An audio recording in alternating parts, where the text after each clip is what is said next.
La Sociedad Española de Radiodifusión presenta... Ser... ¡Aquí va la radio! Podcast. Siempre. Coincidiendo en las dos inmatriculaciones la misma descripción, con la excepción de que de la que trae causa los demandados no figura la mención expresa de sometimiento a los estatutos de X, lo que no evita que la parcela esté dentro del perímetro de la urbanización, pertenezca a la misma y beneficiándose de los servicios comunitarios, cuya liquidación se reclama, y no entrando esta juzgadora... Realizar gestiones con la administración pública no siempre es una tarea sencilla o agradable, pero al menos sí debería ser comprensible para cualquier ciudadano. Y sin embargo, ¿cuántos de nosotros no nos hemos visto leyendo y releyendo la resolución de una beca de estudios, una comunicación del ayuntamiento o esa carta de Hacienda que nos ha hecho temblar porque no entendíamos a qué se refería? Se han detectado ciertas incidencias para cuya subsanación y para realizar actuaciones de comprobación limitada al amparo y con los efectos previstos en la Ley General Tributaria deberá aportar. Habiendo tenido entrada en este órgano gestor con fecha 11/9/2019,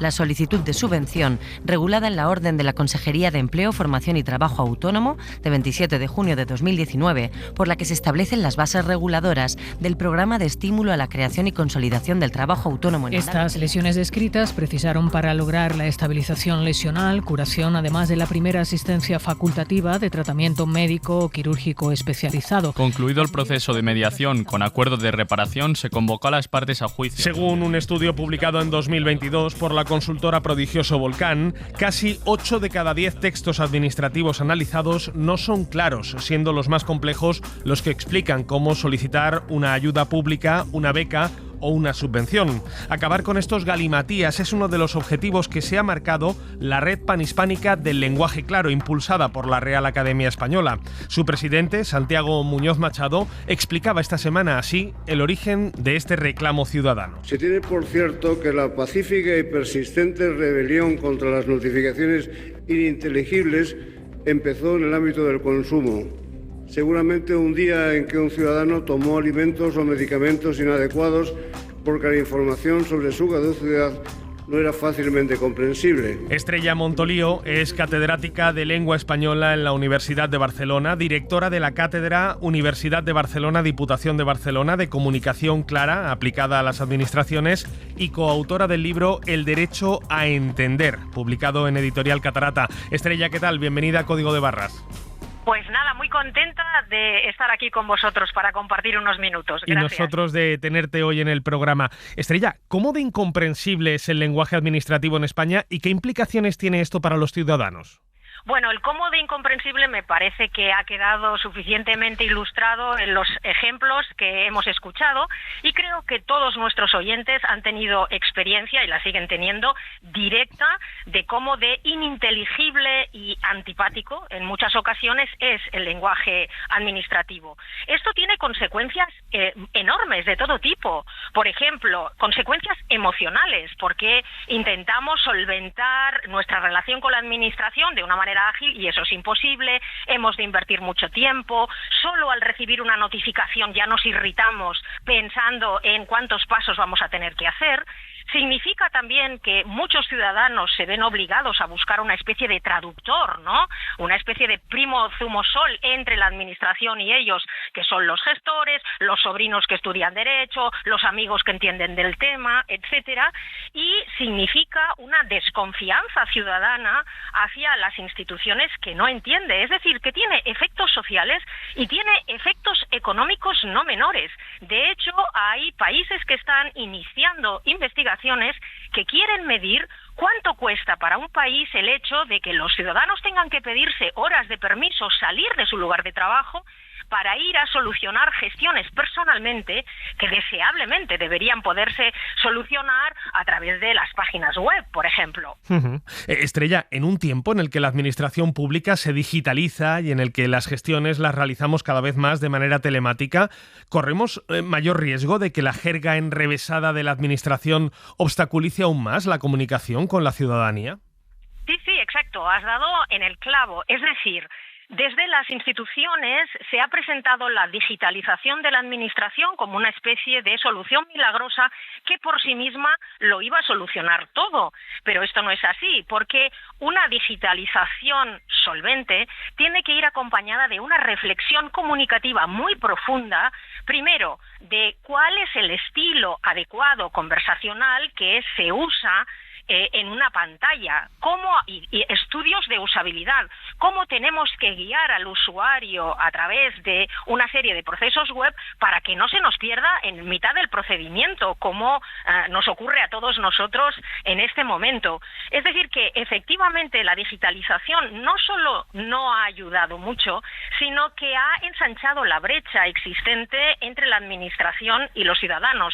De hecho, en una de las encuestas que hemos lanzado desde la cátedra que has presentado al inicio, lanzamos una encuesta a una representación totalmente representativa de los ciudadanos de la ciudad de Barcelona y descubrimos cosas, pero tremendas, como que solo el 33% de los ciudadanos entrevistados hacían los trámites tributarios de manera autónoma. El resto, o bien buscaba la ayuda de algún familiar o amigo que entendiera, o bien directamente pagaba una ayuda que le ayudara en esos trámites. Y vimos también que si cruzábamos las variables mayor de 65 años con estudios primarios, el resultado era que más de un 90% de la población que pertenece a ese segmento no tiene ni siquiera identidad digital. Es decir, no puede hacer ningún trámite con la administración porque no sabe cómo hacerlo, no tiene las habilidades y ni siquiera se ha dotado, todavía no ha podido, de una identidad para hacerlo. Por lo tanto, indudablemente necesitamos reconceptualizar esa transformación de la digitalización, porque no podemos seguir usando ese estilo ampuloso, estomagante, con alusión continuada a la normativa que se aplica, encima en una pantalla. Eso no tiene sentido. Estrella, permíteme que sume a esta conversación a Diego García, presidente del Instituto de Lectura Fácil, que promueve el derecho a comprender la información tanto de instituciones públicas como de entidades privadas. Diego, ¿qué tal? Bienvenido a Código de Barras. Hola, muchas gracias por tenerme con vosotros. Gracias a ti por atendernos. ¿A qué atribuyes tú ese oscurantismo, esa distancia que hay entre el lenguaje corriente que utilizamos los ciudadanos a diario y esa jerga que se utiliza tanto en la administración pública? Pues yo creo que tiene una raíz muy profunda concretamente cuando estamos hablando de administraciones públicas, en la cultura institucional y en la cultura administrativa de nuestro país, donde se ha asociado muchas veces la utilización del lenguaje como un recurso, digamos, de distanciamiento con la ciudadanía, de institucionalidad mal entendida, digamos, de poder, ¿no? Al fin y al cabo, cuando uno utiliza unos códigos a los que solo pueden acceder unos pocos, me refiero a unos códigos comunicativos, al final lo que está haciendo es mostrar un cierto poder, dominio sobre un campo en el que él o ella solo son capaces de comprender, ¿no? Por eso muchas veces defendemos que el cambiar la forma de hablar con la ciudadanía no es solo una cuestión de transparencia o incluso de sentido común, sino que al final es una manera de democratizar el acceso a la propia información pública y a las propias administraciones, que es como tiene que ser, porque al final son las garantes de nuestros derechos y nuestros deberes. Estrella, ¿tú también crees que hay una especie de halo de elitismo que domina sobre una administración pública anquilosada?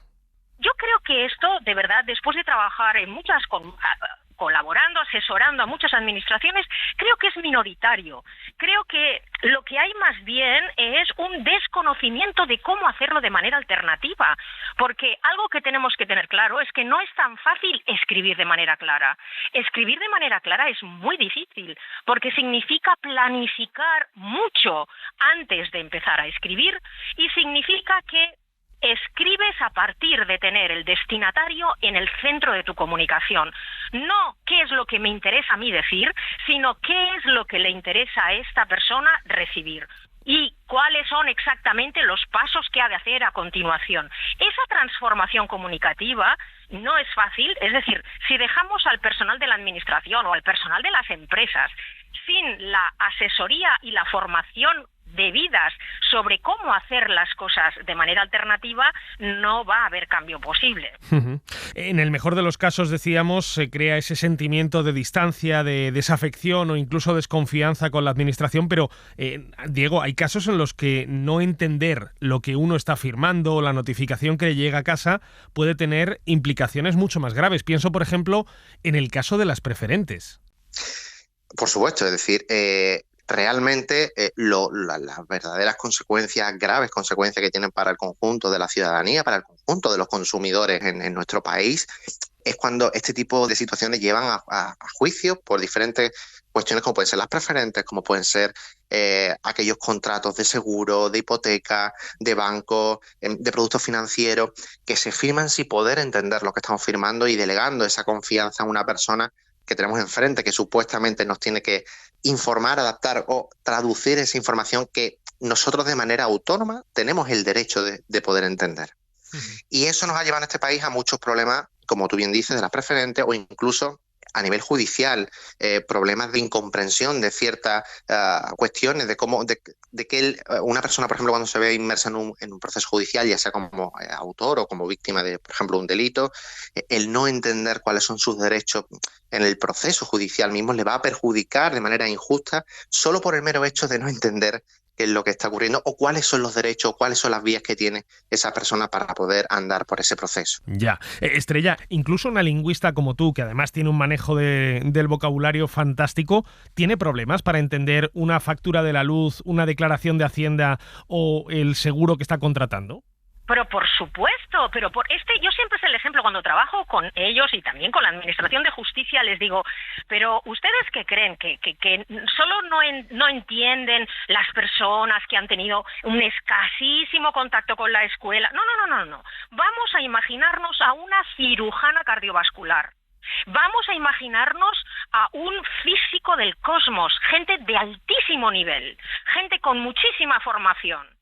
Esas personas, cuando reciben según qué tipo de documentación, se quedan como tú y como yo, estupefactas y diciendo, mira, no sé si es que me van a llevar a la cárcel pasado mañana o es que ¿qué tengo que hacer? Porque como he recibido un documento de 5 páginas y las 3 primeras solo aluden a normas, pero que no sé a qué se aplican, a qué yo he hecho exactamente, están exactamente como nosotros.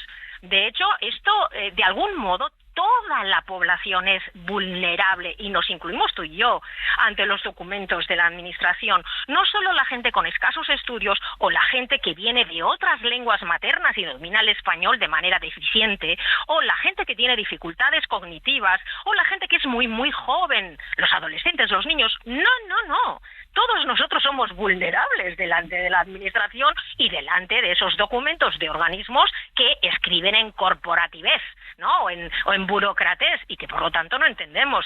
Pero algo que hay que tener muy en cuenta es que cada vez más los ciudadanos en general, los clientes, somos conscientes de nuestros derechos. Y uno de nuestros derechos es el derecho a entender el servicio por el que estoy pagando o a entender a la administración a la que yo estoy permitiendo subsistir con mis impuestos. Diego, ¿tú también lo ves de esa forma?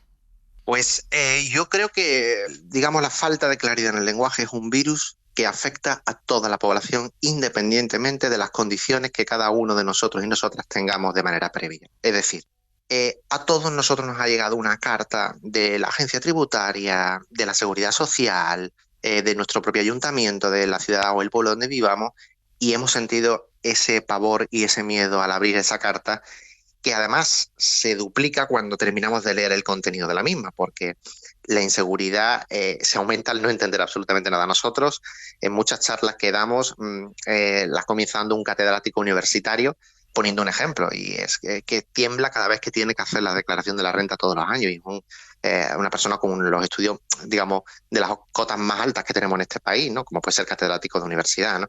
En definitiva, es independiente de las condiciones previas que uno pueda tener, pero eso sí, me gustaría recalcar, este problema duplica sus consecuencias fatales cuando estamos hablando de sectores más vulnerables de la sociedad, como pueden ser personas con discapacidad intelectual, personas con algún tipo de baja alfabetización o personas que se encuentran en algún caso de exclusión social, que lo que hace es aumentar la vulnerabilidad en estas personas en los casos de falta de claridad en el lenguaje. ¿Y cómo se resuelve todo este problema? Porque no sé si es una cuestión simplemente de publicar una guía, un decálogo de buenas prácticas, o habría que pedirle a la Administración que sea mucho más expeditiva, más atrevida, que se muestre, digamos, una voluntad real de cambiar las cosas.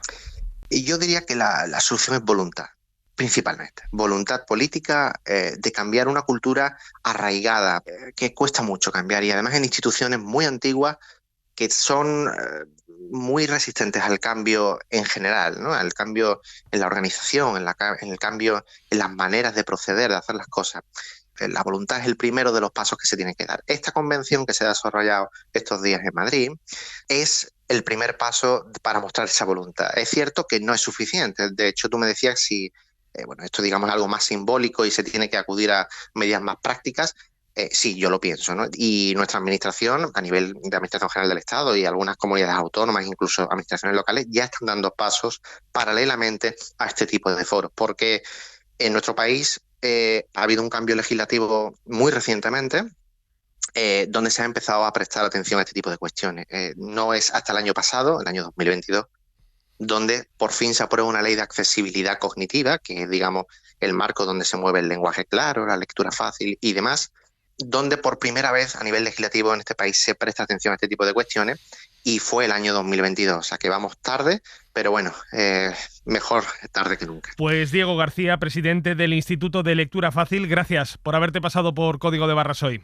Gracias a vosotros, un saludo. Y Estrella Montolío, catedrática de Lengua Española en la Universidad de Barcelona, directora de la Cátedra Universidad de Barcelona, Diputación de Barcelona para una comunicación clara, y coautora de El derecho a entender. Muchísimas gracias por haberte pasado hoy por Código de Barras y por haber dado esas explicaciones, en tu caso, tan claras.